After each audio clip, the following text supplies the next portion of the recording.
Hi, welcome to Between Peaks and Valleys. Hello. This is Joe. I'm Joe. I'm Hannah. That's Hannah. And what are we doing today? Today we're going to talk about PPROM and what it is and my experience with it and your experience with it. And also we'll go into Beats of Love. So PPROM is premature preterm rupture of the membranes. Yes. Premature, preterm, or preterm? Preterm, premature, I think. Preterm, premature. There's two P's. Yes. Which basically means like your water broke.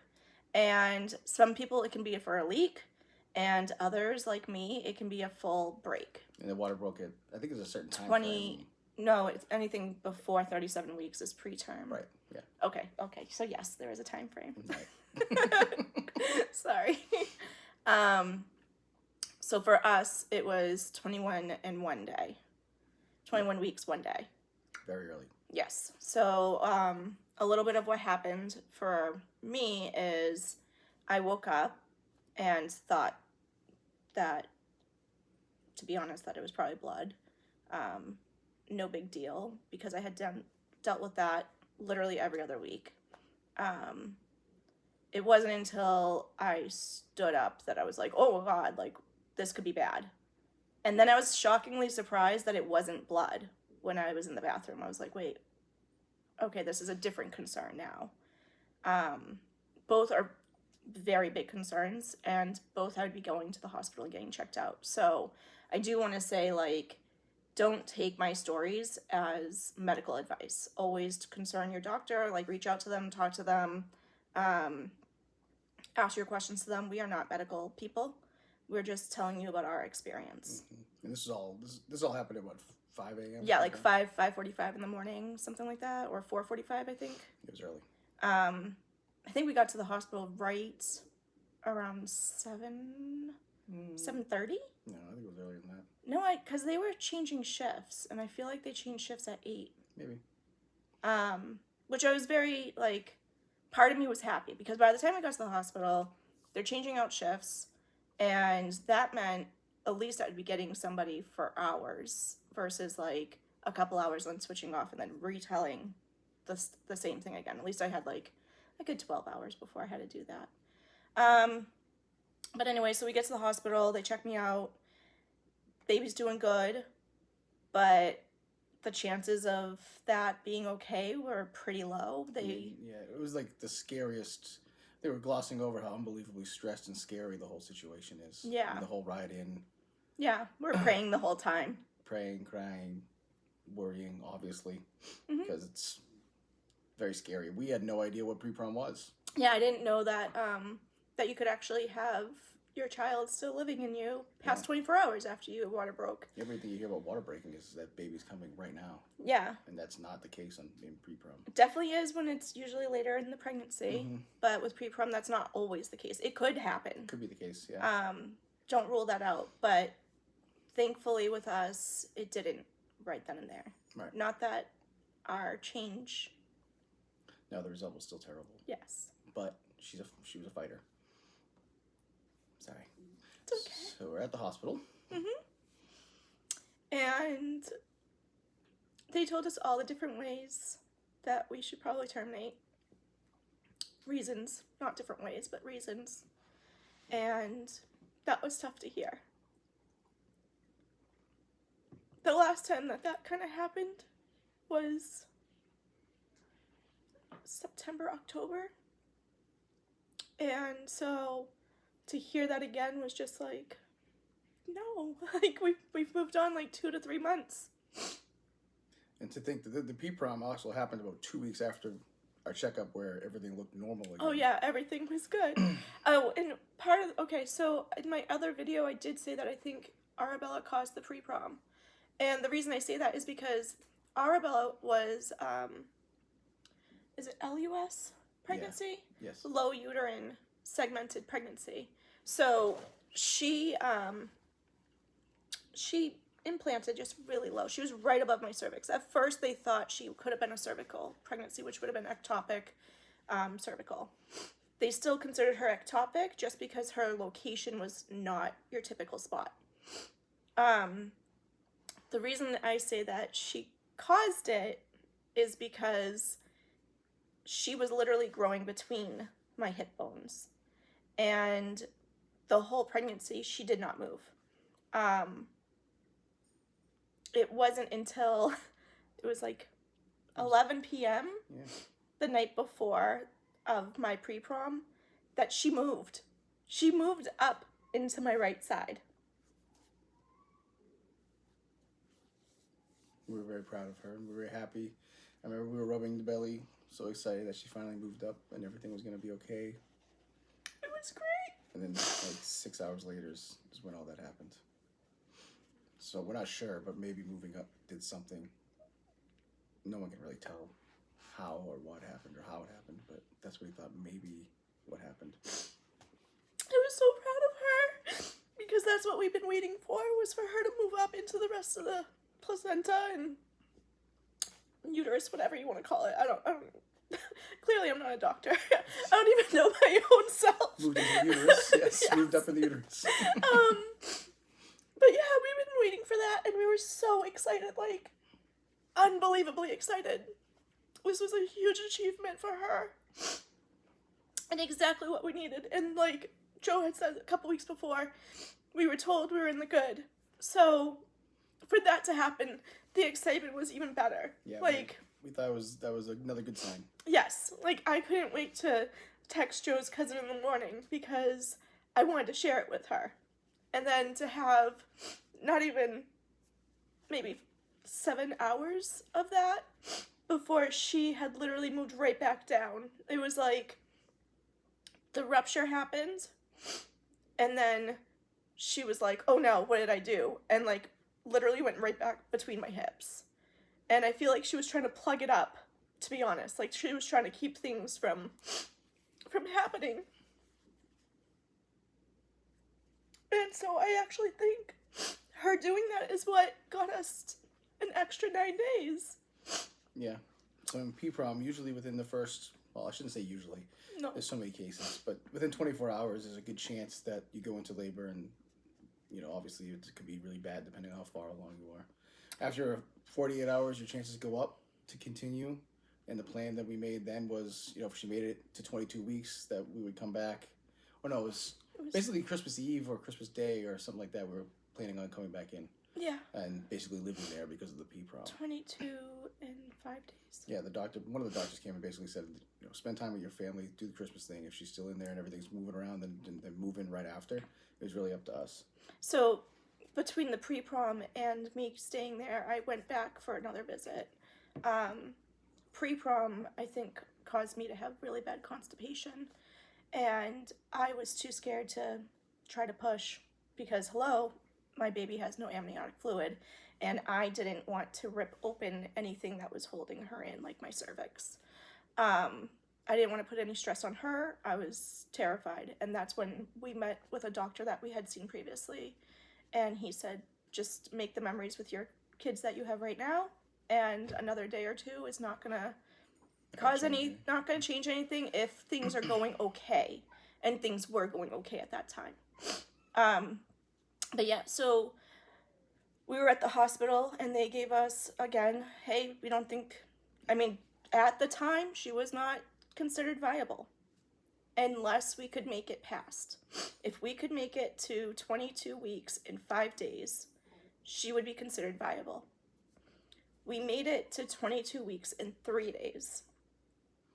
She technically still wasn't, but there was still hope because you never know where exactly the baby is, and weight-wise, she ended up being at 1 pound. So there was even a better chance. She was a little tiniest bit over 1 pound, but not by much. And weight has a lot to consider with it. So, but we'll go back to the day that pre-prom. So pre-prom happens. They tell us, like, we think you should probably terminate. We'd gone that far, and honestly, we were like, no. A reason that I think we were so strongly against it wasn't because we wanted to continue on and risk infection. It's just that with all of our pregnancies that we had before, 18 to 20 weeks, everything always went to the better. every time that there was something scary in the first 3 months, that fourth, fifth month, things just changed. Things just got better, and all the worries that we had before were gone. And so, again, that seemed like that was what the case was happening. We were told, like, things are going good, and then I pre-prommed. And so, while we were at the hospital, I had some amazing nurses. I had Nurse Brenda. I'm not going to say which hospital, just to keep their privacy, but Nurse Brenda was amazing, and Nurse Jen. And NICU came in and talked to us, and they were also very good. The doctors were okay. I'm not going to say I loved it, because obviously I don't want to hear that your baby's not viable. And that's not the doctor's fault. That's just textbook for them. And they have to give you all scenarios. Right. They have to explain that. And they're really concerned about you. And yes, their one concern is the mom. The mom needs to make sure, like, we keep her alive. They're not they don't care about the baby, but their primary focus. But that's their focus, yes.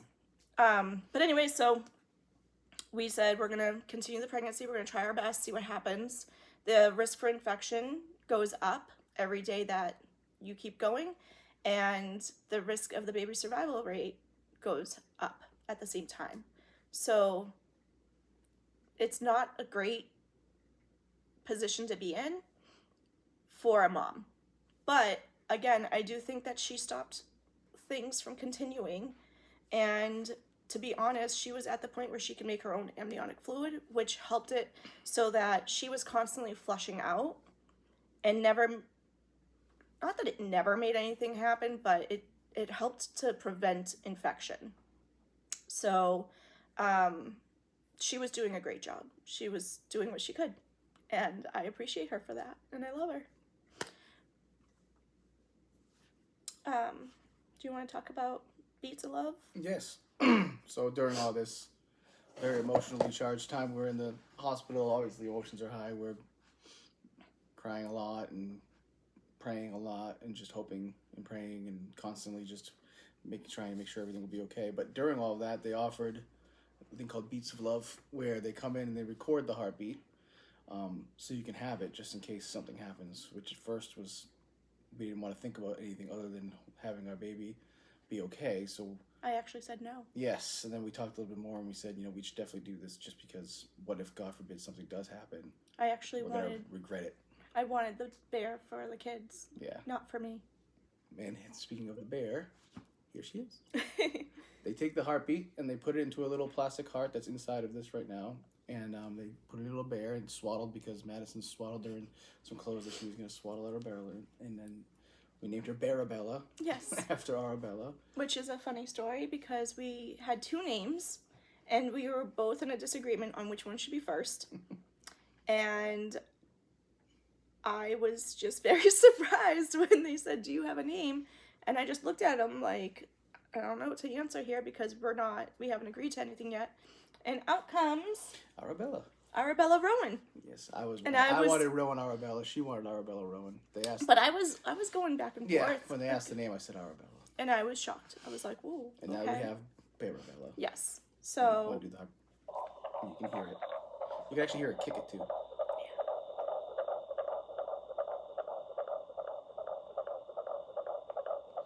Right there, she's kicking. She's kicking the bubble.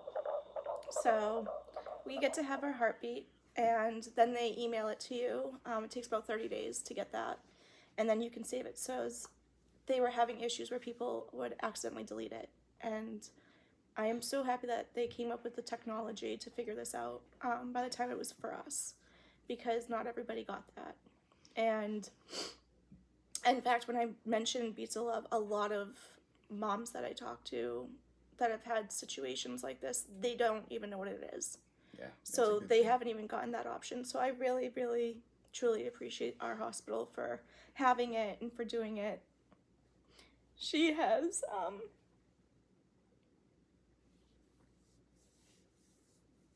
sorry, she's definitely been more for me. I literally sleep with her every night. I hug her every day. I kiss her. I talk to her as if I had Arabella here. Not like in a weird way, but like it comforts me. I would want that from a teddy bear. Honestly, the day we got it, I was so You were upset, angry. angry that everything was happening. Not the nurses or anything. No, Just but that the we didn't. situation was so bad. We were like, we don't want a teddy bear. We just want our daughter. Yeah. And now we're just so thankful that we have a teddy bear as adults. I know. It's like the most important teddy bear ever. And and thank God for Nurse Jan and Brenda and all those people that made it happen. And Yeah, I really PPROM is appreciate very, them. very, very, very scary. There's tons of stories online of people, and they're all sometimes success stories and sometimes not success stories. And If it's you're hard. going through it, it's very, very, very difficult. Like, he became part of groups with it, and then told me not to. You see a lot of positive stuff in those groups, but sometimes you see just terrible stuff, and then your mind just immediately focuses on your anxiety is so high anyways that your mind just goes bad places when you see the bad stuff. And then every time you got up to go to the bathroom or anything, I was freaking out. Just there was just so much stuff that I read about, and I was like, I shouldn't have read any of that. But at the same time, there were things that we found out, like there was a position. Yeah, there was which certain positions. I didn't even know about. No one told me about this, so you should explain that, because just in case someone else has it and they do want to dive into it. Yes. It was with PPROM, the sac obviously holds everything together. When it bursts, there's chances of umbilical cord coming out, and I forget the exact technical term, but basically the umbilical cord can slip out into the cervix. And if that happens, there's certain positions you have to get into so the baby doesn't lose all of its oxygen. It's basically like all fours, head down, like butt up type thing. And Google it, verify it. Ask your doctor about it, just in case. If people are watching this, don't take my advice as gospel. But then you're not supposed to, like, move. Don't move. You call 911. Yeah. And they have to come in and basically move you like that. Yes. You can't try and stuff it back in because that'll just cause more damage. I mean, there's just so much crazy stuff that could happen after the PPROM. Like, you don't realize all the amazing stuff that's happening inside the woman's body protecting the baby. And when it goes out, all that protection barrier is kind of gone. So it's very, like, there was... It's extremely important. It had happened to people. I read stories about it happening to people. It's rare, but it can happen. So, like, there are positions that you have to get into and call 911. You can't try and push it back in. Basically, just go on all fours with your butt in the air to try. Then that releases a lot of pressure, so oxygen can still flow. Thankfully, it didn't happen to us. No, it did not. What did happen to us? Obviously, tragic ending, but... But if we could help somebody by knowing this information, because no one told us. Yeah, I had to tell Hannah that. So, and then... You know, if you together. do have pre-prom or you end up with pre-prom, I hope you have this information. I hope that you're able to talk to your doctor about it and say, hey, just in case, like, what do I do if this happens? And then they can talk you through it. But yeah, verify it with them. Make sure to ask questions if you can. But yeah, that's... And if you are going through it, there are so many success stories out there. So just try. And don't be afraid. It's scary. I can't say don't be afraid. I was terrified. I don't know why I said that. You're going to be afraid. You're going to be terrified. You're going to wonder. You're going to probably not sleep as well anyways. And just do your best. Yeah. Just try your best, and that's all you can do. And pray. And see if you can move into the hospital. Oh, yeah. As soon as you can move into the hospital, I definitely recommend it. Talk to your team about that. Get NICU involved as well, make a plan. But yeah, these are all the things that you kind of have to think about. And if you're like us, you had no idea that was even a possibility. Yeah. It's scary stuff. So that's PPROM in a nutshell. That's pre-prom, and that's you for meeting Pizza Barabella. Love, and this is Barabella, and... Yeah, if you do have PPROM or something going on, I highly suggest Pizza Love, and if they can't do it, if they don't offer it... Try to get something to record it yourself. When they do the heartbeat, just record it yourself. Even if they say not to, because we definitely... Definitely did. I have it on my phone, and I didn't know... Before I knew this was an option. Don't tell anybody. It's too late now. They can't do anything. Yeah, but we did do that. Of course we did. But yeah, I mean, even if you have to pay for an extra ultrasound, there's some places that you just pay out of pocket. I think it's worth it, just in case. Yeah. But yeah, that's it, and we hope you got some good information on pre-prom, and just know that you're not alone, and always reach out to your provider, and I hope we really did help. So, love you guys. Bye.